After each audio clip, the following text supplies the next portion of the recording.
Hello, Jeff Danskin here. We are in episode 18 of my series, Once Saved, Always Saved.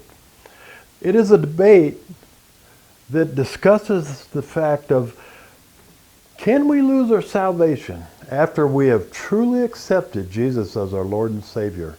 Do we have a guaranteed ticket to heaven? Or is it possible that we can lose our salvation because of what we did or what we did not do?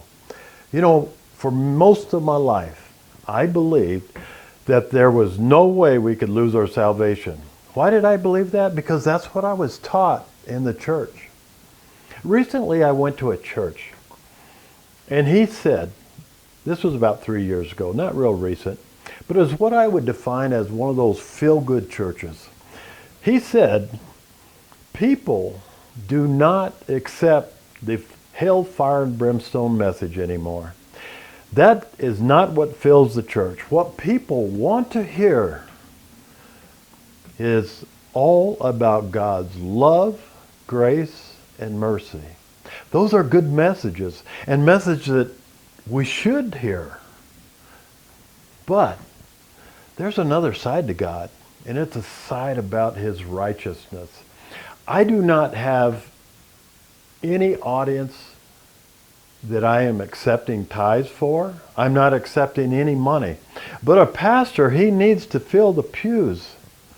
He needs to tell people what they want to hear so they'll come back.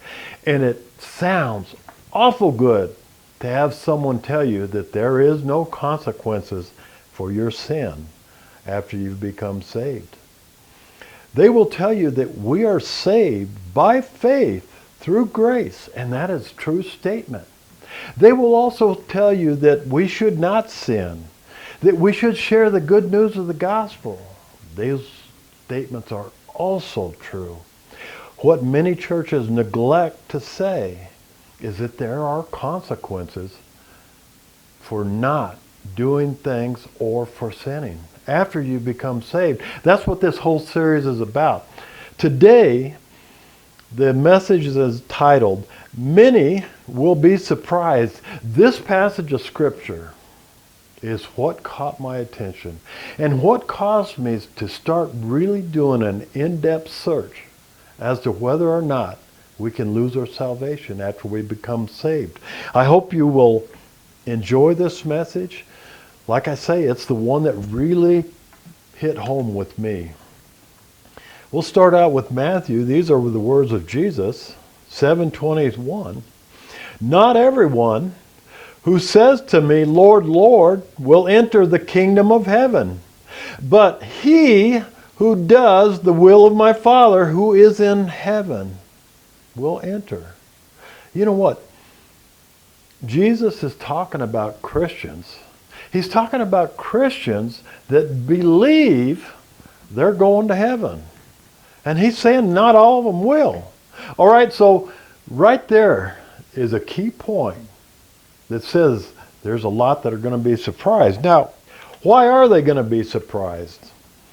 It says, many will say to me on that day, Lord, Lord, did we not prophesy in your name, and in your name cast out demons, and in your name perform many miracles? And then Jesus will declare to them, I never knew you. Depart from me, you who practice lawlessness. There's going to be Christians. I'm not talking about lukewarm Christians. There's going to be people who believe that they are mighty men of God performing wonderful miracles in the name of Jesus, and Jesus is going to say, depart from me. I don't even know you. And look at the key word, those who practice lawlessness. Now, many churches will teach that it's okay to sin after you've become saved. They won't come out and say it like that. It is what they don't say. They will say stuff like, Jesus has paid for all of our sins before we got saved and after we got saved. That's a true statement. But the implication is it's okay to sin, and it is not. Jesus, the key here is you have to develop a relationship with Jesus. You have to get to know him. You know, I've shared with you, those who are following me many times, I've probably had 30 or 40 visions from God, been to heaven twice in the Spirit.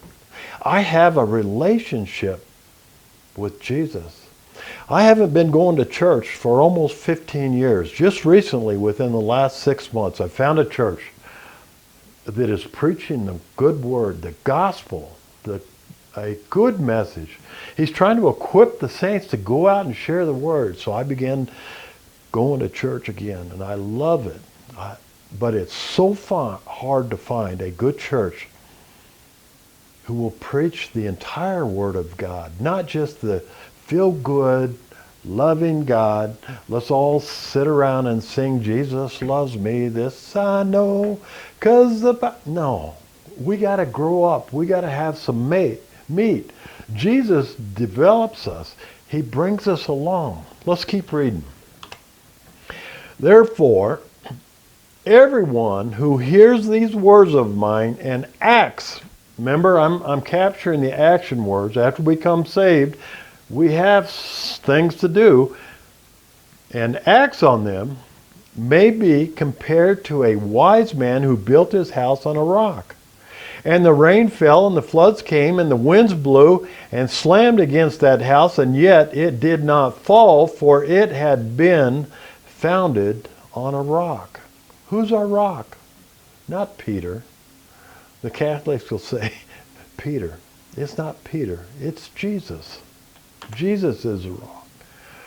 Everyone who hears these words of mine and does not act on them will be like a foolish man who built his house on the sand. The rain fell and the floods came and the winds blew and slammed against the house, and it fell, and great was its fall. You know what, folks?